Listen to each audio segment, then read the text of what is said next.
The city woke slowly beneath a pale sky. The fog rolled between the towers like quiet ghosts. Lights flickered on, one by one, as the world yawned awake. And high above it all stood Edward Grant. He sipped his coffee, watching the streets come alive below. To him, the silence wasn't peace, it was power. He whispered to his reflection, "You built this, Edward. Don't ever forget it." His voice carried the tone of a man who had everything, except rest. Behind him, his penthouse gleamed with perfection. Marble floors, steel edges, not a single trace of warmth. Every inch of it proved how far he'd climbed, and how alone he'd become. Down on the street, a limousine waited. Daniel Reed stood beside it, steady and patient. He'd been driving Edward for 3 years, long enough to know silence was safer than conversation. He looked up toward the penthouse lights. He didn't envy the man who lived there, only pitied him. A life that high above others never felt free. When Edward stepped into the car, he didn't greet Daniel. He was already on the phone, barking orders. "Close the deal by noon," he snapped. "If they hesitate, replace them." Daniel drove carefully through the traffic. Edward sighed loudly, tapping his watch. "Do you ever drive faster than a snail?" Daniel's calm voice broke the tension. "Safety first, sir." Edward scoffed. "Safety doesn't make money." He leaned back, muttering, "Some people are just born slow." Daniel said nothing. He'd learned not to feed the fire. A truck cut in front of them without warning. Daniel hit the brakes, smooth, but hard. Edward's coffee spilled across his papers. The car fell silent for one breath. Then Edward's rage erupted. "Are you blind? My time costs more than your life." Daniel's hands gripped the wheel tighter. "I'm sorry, sir," he said softly. Edward turned away, shaking his head. "Pathetic." The rest of the drive was heavy with silence. When they stopped, Edward got out without a glance. "Clean this mess," he said coldly, and walked away. Daniel exhaled slowly, steadying his breath. He reached for the glove box and opened it gently. Inside was a small, worn photograph. A young woman smiled from the picture, holding a science trophy. Emma Reed, his daughter, his reason for every long day and swallowed word. He smiled faintly. "One day, Emma," he whispered, "you'll rise above all this." Outside, horns blared and engines roared, but Daniel stayed still, a quiet man carrying a louder dream. Meanwhile, Edward climbed into his tower of glass. His schedule waited. Calls, meetings, power. He thrived on it. The noise, the control, the illusion of importance. He walked into a boardroom filled with suits. Their laughter was sharp, hollow, and cruel. They mocked the weak, worshipped greed, and called it wisdom. Edward laughed with them, louder than anyone else. But even he felt the emptiness echo afterward. He hid it behind another smirk, another deal. That night, his penthouse glowed in the city's reflection. He poured a drink, loosened his tie, and stared out the window. The skyline blinked like a heartbeat. Distant, untouchable. He saw his reflection staring back. For a moment, he didn't recognize the man looking at him. He whispered quietly, "You're fine." He didn't believe it. A week later came the Hale Foundation Gala. Gold chandeliers, perfect smiles, empty hearts. The kind of night where money pretended to care. Edward entered with confidence, as always. Every handshake, every nod, rehearsed, transactional, meaningless.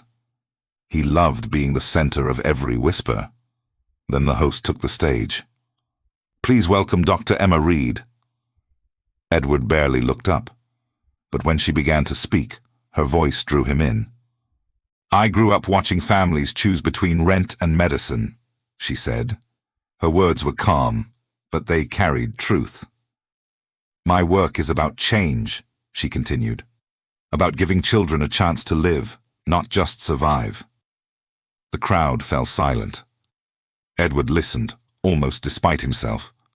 Something in her tone reached a place he didn't know was still alive. When the applause came, it felt distant. He leaned to a colleague. "Who is she?" "Emma Reed," the man said. "Poor background. No family. Brilliant mind." Edward smirked faintly.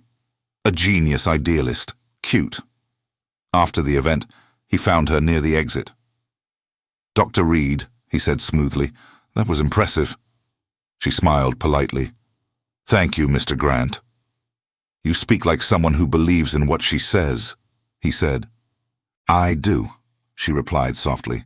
"Otherwise, what's the point?" He chuckled. "You'll learn. Idealism fades with age." "Only if you let it," she said, her tone steady. He smiled. "Come to my office tomorrow. Let's talk about your work." Her eyes lit up. "Really?" "I like ambition," he said. "It's useful." She smiled politely. "Then I'll see you tomorrow." And with that, she walked away, confident, untouchable, unforgettable. Edward watched her leave, a strange feeling twisting inside him. He didn't know it yet, but his world had already started to change. The next morning, Edward Grant's tower glistened under the sun like a blade of glass cutting through the sky. He stood in his office, surrounded by wealth, but his reflection still looked tired, powerful yet hollow. His assistant entered quietly. "Dr. Emma Reed is here for her appointment." Edward adjusted his cufflinks and smiled, the kind of smile that came more from habit than warmth. "Send her in," he said calmly.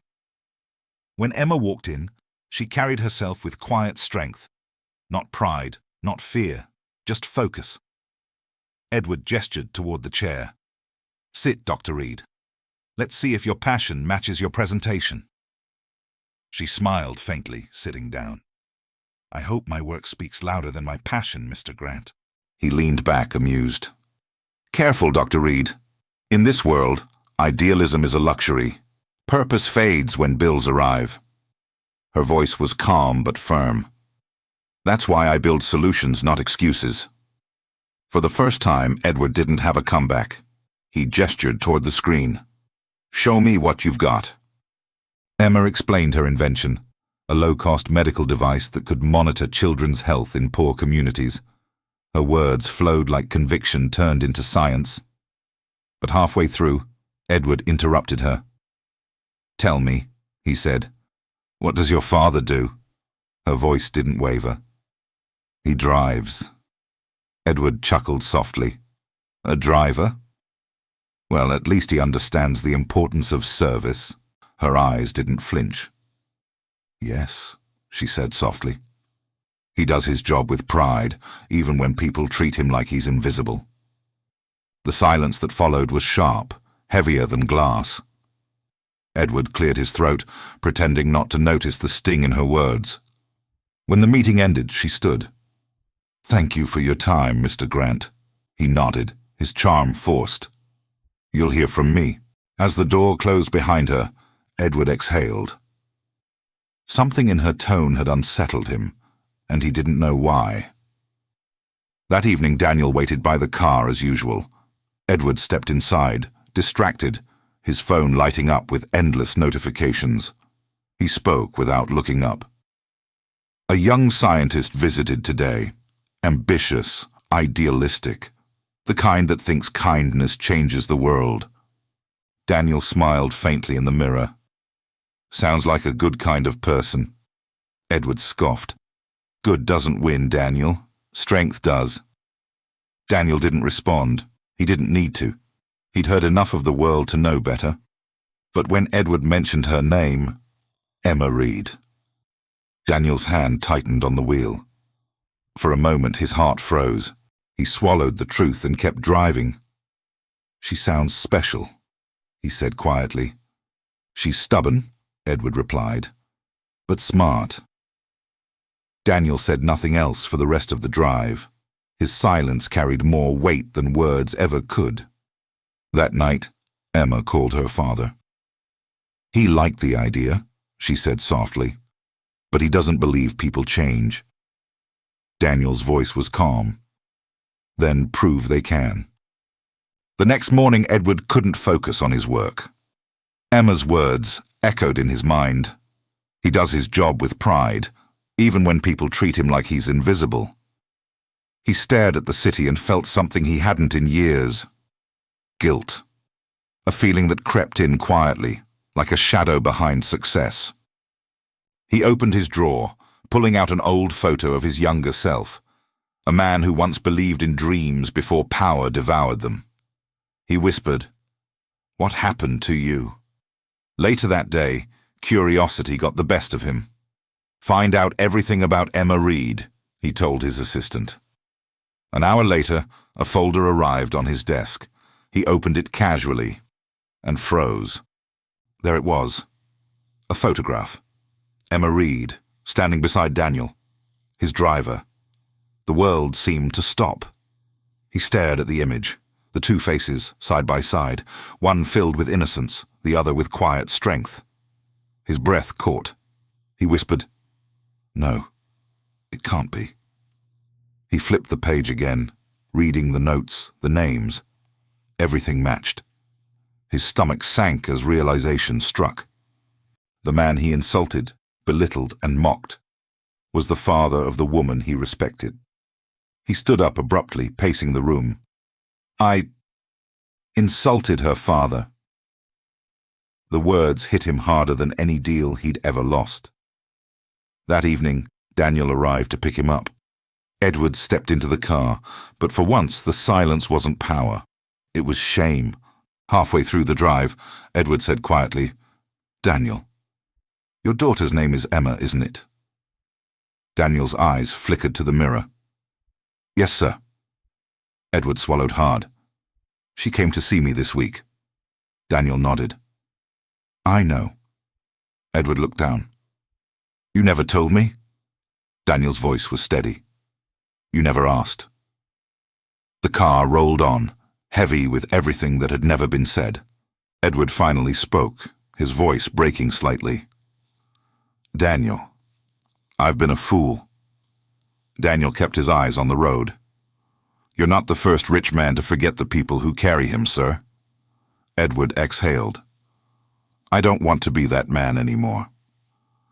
For the first time in years, Edward Grant fell silent, not out of arrogance, but out of respect. The rest of the ride passed without a single word. But in the quiet, two men began to see each other for the first time. When they reached the tower, Edward paused before stepping out. "Daniel," he said softly. "Thank you." Daniel turned slightly, surprised. "For what, sir?" "For showing me what dignity looks like." Daniel nodded once, humbly. "Good night, Mr. Grant." And for the first time, Edward replied, "Good night, Daniel." As the car pulled away, the city lights blurred into streaks of gold, and Edward Grant sat alone, a man finally beginning to understand what truly mattered. The morning light crept gently into Edward Grant's penthouse. He sat by the window, suit jacket folded, untouched. For the first time, his reflection looked unfamiliar, tired, heavy, human. He whispered quietly, "You've built everything, and learned nothing." The words hung in the air like confession. No phone, no meetings, just silence. Downstairs, Daniel waited beside the car as always. But this morning, Edward walked slower, thoughtful. He opened the door himself and said softly, "Come upstairs with me today." Daniel blinked. "Sir?" Edward nodded. "Please." It was the first time he'd ever said that word to him. Inside the office, the world of glass and marble felt different. Edward gestured to a chair. "Sit." Daniel hesitated, unsure. "It's all right," Edward said gently. "I owe you this conversation." Daniel sat slowly, his posture straight but humble. Neither spoke for a moment. The silence felt sacred. Edward broke it with a whisper. "I know who your daughter is." Daniel's eyes didn't move, but his breath caught slightly. Edward continued. "And I know what I've done." He turned away, ashamed. "I've said things to you that no man should say to another." His voice wavered. "And the worst part, I never even saw you." Daniel stayed quiet, his calm steady as ever. He didn't need to humiliate Edward. The truth was enough. Edward took a deep breath. "You've driven me for years, Daniel. You carried me through storms and schedules, and I never once asked how you were." He looked up, eyes damp. "You taught your daughter humility, and I taught mine greed." Daniel finally spoke. "You can still teach her something better." Edward nodded slowly. "Then help me try." And for the first time, Daniel smiled, faintly, but real. That afternoon, Edward stood before his board of directors. The men looked up from their tablets expecting another order. But his voice was different. "Gentlemen," he began, "we've built a company that's powerful, yes, but soulless." A murmur filled the room. Edward raised a hand. "That changes today." One man laughed nervously. "Sir, we're in the business of profit." Edward met his gaze calmly. "Not anymore. We're in the business of purpose." The room fell silent. Edward continued. "We're creating a foundation, hospitals, clinics, affordable care, because no child should die because their parents can't afford help." His assistant whispered, "That will cost millions." Edward nodded. "Then we'll spend it." And for once, no one dared to argue. That night, he didn't go home to his penthouse. He drove himself through quiet streets, searching for something he didn't yet understand. He stopped outside a small clinic on the city's edge. The sign was fading, the windows cracked. Inside, families waited for hours, desperate and unseen. Edward stood at the door, watching in silence. A mother held her child close, whispering lullabies through exhaustion. A nurse hurried between rooms, hands trembling from fatigue. He felt his chest tighten. For the first time, empathy burned deeper than shame. He approached the counter quietly. "Can I help?" The nurse looked up, surprised. "We're full tonight, sir." Edward smiled faintly. "Then take this." He placed an envelope on the desk and left before she could open it. Inside was a check that would keep the clinic alive for years. Outside, rain began to fall, slow, steady, almost kind. Edward stood in it, letting the water soak through his expensive coat. He whispered, "Maybe this is what cleansing feels like." The next morning, Emma arrived at her lab to find new equipment waiting. Her assistant handed her a note, unsigned. For those who never stop believing, Emma smiled softly. "He's learning." Her eyes glistened, proud not for the gift, but for the change. Meanwhile, Daniel drove in silence, but the tension was gone. Edward watched the city pass and said quietly, "Do you ever regret staying quiet all these years?" Daniel smiled in the mirror. "No, silence taught me patience. Patience taught me peace." Edward nodded. "Maybe I'm just learning that now." Daniel chuckled softly. "It's never too late to listen." That night, Edward visited his company's construction site. Workers looked up, shocked to see him there in the rain. He rolled up his sleeves and helped move crates. One of them whispered, "Is that really Mr. Grant?" Another nodded. "Guess even rich men get tired of sitting." For the first time, Edward wasn't commanding. He was contributing, and it felt right. When the sun began to rise, he stood on the half-built rooftop, covered in dust and rain. He looked out at the skyline and whispered, "You've lived for power long enough. Now live for people." The wind carried his words away, and for the first time, they sounded like truth. Days turned into weeks, and whispers began spreading across the city. Something about Edward Grant had changed, quietly, but completely. He no longer barked orders when he entered a room. He listened first. He spoke with calm, not control. People in his company didn't understand it at first. The man who once demanded perfection now asked how their families were doing, and when he smiled, it didn't feel rehearsed anymore. Daniel noticed it most of all. The arrogance in Edward's tone had softened, and in its place grew something fragile and rare: humility. One morning, Edward walked into the office early. He stood before the empty desks, sunlight spilling through the blinds. He whispered, "This place was never about me. It was about them." He left a note on every desk. "Thank you for carrying what I never noticed." The employees found them hours later, and for the first time, believed their boss saw them. Later that day, Edward visited the construction site of the new foundation hospital. Workers stopped when they saw him step onto the dirt. He wasn't in a suit, just jeans and a simple shirt. He rolled up his sleeves and helped lift a beam, sweat on his forehead, mud on his hands, the billionaire who once never touched anything but glass. One worker muttered, "Is that really Mr. Grant?" Another whispered back, "Guess even rich men can change." Edward smiled as he heard them, a quiet pride blooming inside him. Not the pride of success, the pride of purpose. That evening, Daniel drove him home. For once, Edward asked, "Do you have somewhere to be?" Daniel smiled in the mirror.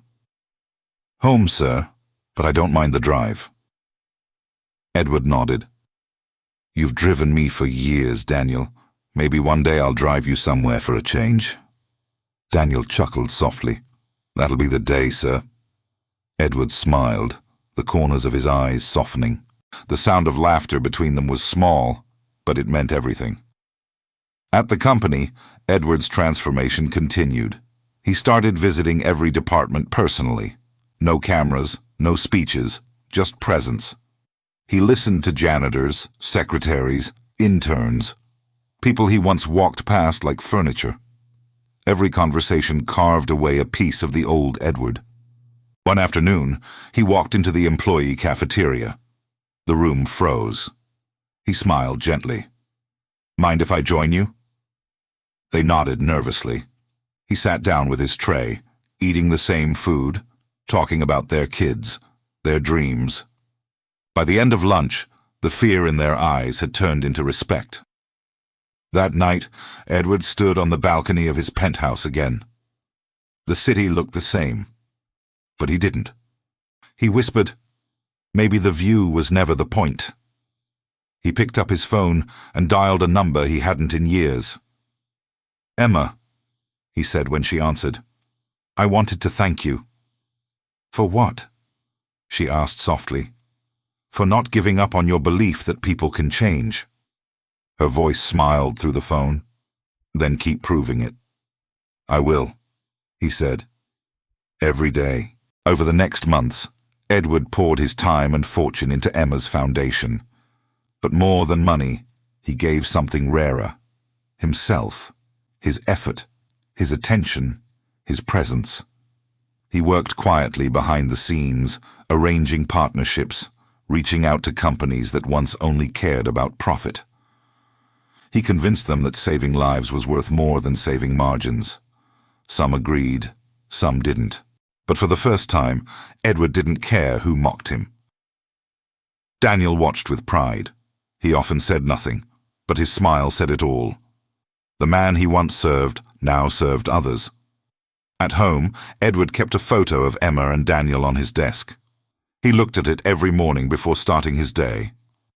It reminded him why he changed and what it cost to learn. One rainy evening, Edward visited the clinic he had once helped anonymously. The waiting room was brighter now, cleaner, calmer. A nurse recognized him and smiled. "You came back?" He nodded. "Just wanted to see how things were going." She gestured to the full shelves, the new machines. All this because someone cared. Edward smiled faintly. Then it was worth every cent. As he left, a little girl in a hospital gown waved at him. He waved back, tears catching in his throat. The next day, he called Emma again. "Your clinic's thriving," he said. She laughed softly. "Our clinic, Mr. Grant. You're part of this now." He smiled. "I'm honored, Dr. Reed." She replied warmly. "You earned it." As the months went on, Edward's new foundation expanded across the country. Hospitals were built in cities that had long been forgotten, and behind every brick, every wall, was a story of redemption. People began to speak of Edward Grant differently, not as a tycoon, but as a man reborn. And for once, he didn't run from that title. He embraced it. One morning he looked in the mirror again, but this time he didn't see emptiness. He saw peace, and a man finally proud of the reflection staring back. He whispered, "You built something that finally matters." And the echo didn't sound lonely anymore. The months that followed were quiet, but full of purpose. Edward Grant was no longer a name whispered in fear. He was one spoken with gratitude. Every morning, he arrived early, greeting people by name. He asked about their families, their dreams, their struggles. And he listened, really listened. His employees saw it first. The once cold office began to feel alive. Smiles replaced silence. Hope replaced fear. Daniel still drove him every day, but their rides were different now. Sometimes they talked. Sometimes they just shared a comfortable silence, the kind born from understanding. One morning, Edward leaned forward and said, "You know, Daniel, you've been driving me for years, but all this time you were really leading me." Daniel chuckled. "I don't know about that, sir." Edward smiled. "Oh, I do. You taught me patience and grace." That afternoon, Edward visited the Reed Foundation Hospital for the first time since it opened. The building shone like a beacon, full of laughter, healing, and life. He walked slowly through the corridors, watching nurses and children, the walls painted with color, the air humming with purpose. A nurse approached, smiling warmly. "Mr. Grant, thank you for what you've done." Edward shook his head gently. "Don't thank me. Thank the people who never stopped caring." When he reached the children's ward, a little boy waved at him. Edward crouched down beside his bed. "How are you feeling, champ?" The boy grinned. "Better. The doctors here are superheroes." Edward smiled through misty eyes. "You're the real hero, kid." He stood up slowly, his heart heavier and lighter all at once. Outside, he found Emma speaking to a group of volunteers. She looked radiant, confident, passionate, unstoppable. When she saw him, she smiled softly. "You came back?" He nodded. "I had to see what hope looks like." She laughed quietly. "You helped build it." He paused, shaking his head. "No, I just made room for it." They stood side by side, watching the hospital entrance buzz with life. Emma turned to him. "Do you ever miss who you were?" Edward thought for a long moment. "No," he said. "That man was rich in everything but meaning." Daniel walked up then, wiping his hands after helping unload boxes of supplies. "Sir," he said, "I never thought I'd see the day you worked harder than me." Edward smiled. "Careful, Daniel. I'm catching up." The three of them laughed, a sound that felt like sunlight. Later, Emma took the stage to thank donors and partners. Edward stood in the crowd, quietly, his hands clasped. When she spoke his name, he lowered his head, humbled. "This hospital," she said, "exists because people can change, and because even those who've lost their way can find it again." The audience erupted in applause, but Edward didn't move. He simply smiled, a quiet smile of peace and pride. After the event, Daniel found him standing alone near the window. "Feels different, doesn't it?" he asked. Edward nodded. "It feels right." He looked out at the skyline, the same city he once ruled through power, now shining with the reflection of kindness he'd helped create. He turned to Daniel. "You once told me respect can't be bought. You were right. But I finally earned it, starting with yours." Daniel smiled softly. "You earned more than that, sir. You earned forgiveness." Edward blinked, emotion catching his breath. "Thank you." That evening, the three of them, Edward, Daniel and Emma, stood outside the hospital entrance as the sun dipped below the horizon. Children's laughter echoed from inside. The air was warm, alive, full of something Edward had never known before. Peace. Emma looked at him. "You did good, Mr. Grant." He shook his head. "No, Emma. We did good."